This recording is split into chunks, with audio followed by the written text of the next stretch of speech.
Hola clase, this is Señora Mapstone.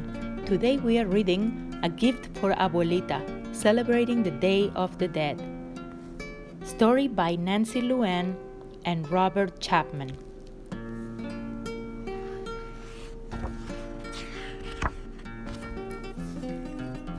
Rosita and her grandmother spent every day together. Her mother was very busy, but Abuelita always had time for Rosita. Mira, Rosita, look, her grandmother said. She held up 3 strands of yarn. Each takes a turn crossing over the other. One strand alone can be broken, but when they are woven together, they make a cord that is strong, like my love for you and your love for me. With patient hands, she taught Rosita how to braid.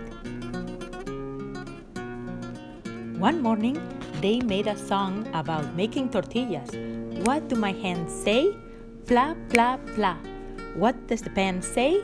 Pla, pla, pla. Más tortillas! They laughed as they stacked up the finished tortillas. So much fun. Abuelita scolded the day she discovered Rosita pulling up plants in the garden. But I'm weeding, protested Rosita. Those are not weeds, replied Abuelita. She showed Rosita what to pull and what to save. These little plants are chiles. We will harvest them together. This year, you will help me make salsa. Then Abuelita got sick. Soon she was too weak to work in the garden. Rosita sat by her grandmother's bed, braiding and telling her stories. The chiles are fat now, she told Abuelita. When you are well, we will pick them together. But before the chiles could ripen, Abuelita died.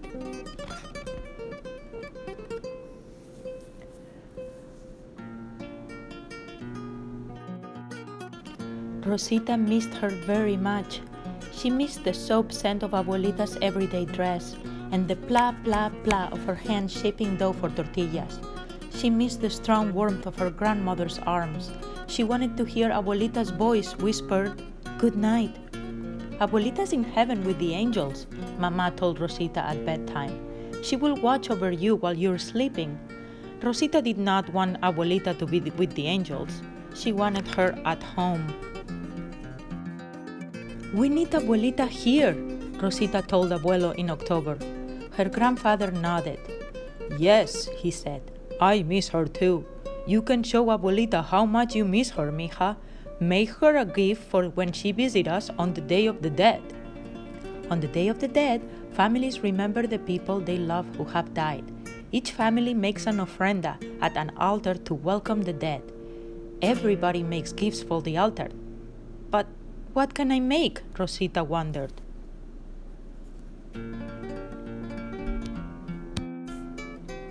What are you making? She asked her brother. It's a gift for the altar? Yes, said Carlos. A lizard for Tio Antonio. He always liked lizards. Rosita's father was in the marigold garden. What are you making? She asked him. A harvest of flowers for the altar and graves. Abuelo Leon loved these flowers. Rosita found her mother in the kitchen. Mama, Mama, what are you making? She asked her. Chicken mole for Tia Dolores. It was always her favorite. What are you making? Rosita asked Abuelo. Is it for my Abuelita?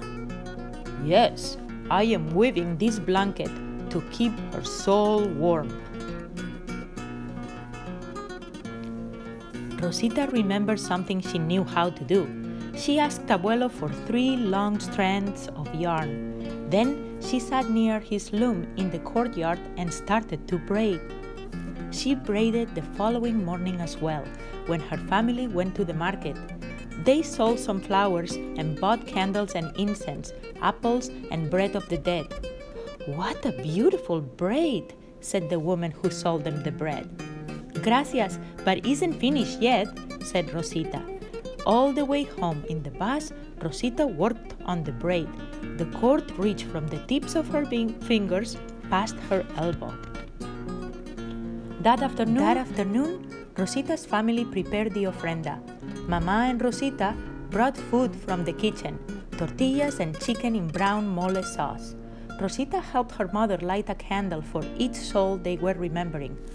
"One for your tío Antonio and one for your abuelo León," said Mama.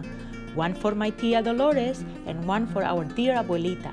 Then everyone added their gifts to the altar. Everyone except Rosita. "Where is your braid?" asked Mama. "Oh, it isn't finished yet," Rosita said. All afternoon, friends came to visit, bringing their gifts for the dead. As each person arrived, Rosita stopped braiding and hurried to greet them. Abuelita never came. "When will I see her?" Rosita asked Carlos. "Silly," he said. "You won't be able to see her. Spirits are invisible." "If spirits are invisible," Rosita asked Papa, "how will I know Abuelita's here?" "You will feel that she is near," said Papa.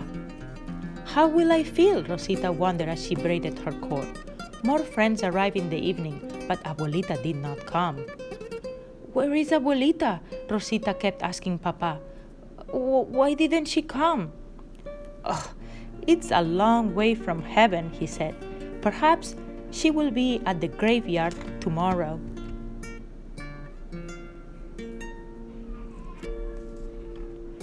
The next day, Rosita and her family went to the graveyard. They pulled the weeds and washed the gravestones. When the graves looked beautiful and new again, they decided to spread out a picnic. As they ate, they told stories of the people they remembered. "Will Abuelita be here soon?" Rosita asked. "Think of all the things you loved about Abuelita," Mama suggested. "Then she will know where to find you."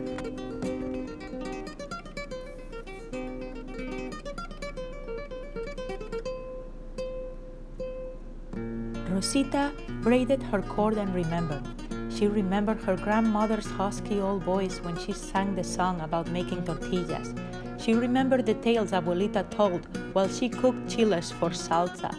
Rosita braided and braided, remembering all that she had loved about Grandma.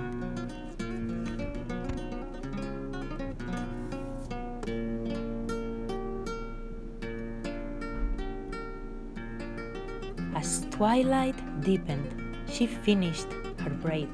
It was as tall as she was. Rosita sat by her grandmother's grave, stroking the cord with her fingers.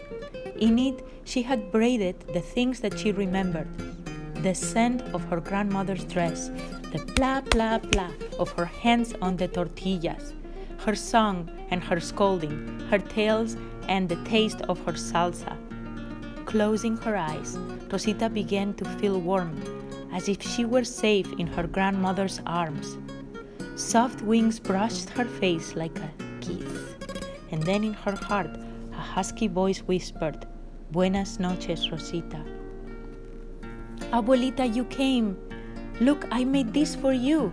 She laid her gift over the grave, and she knew that, like the braid, the cord of her love was too strong to be broken ever. The end.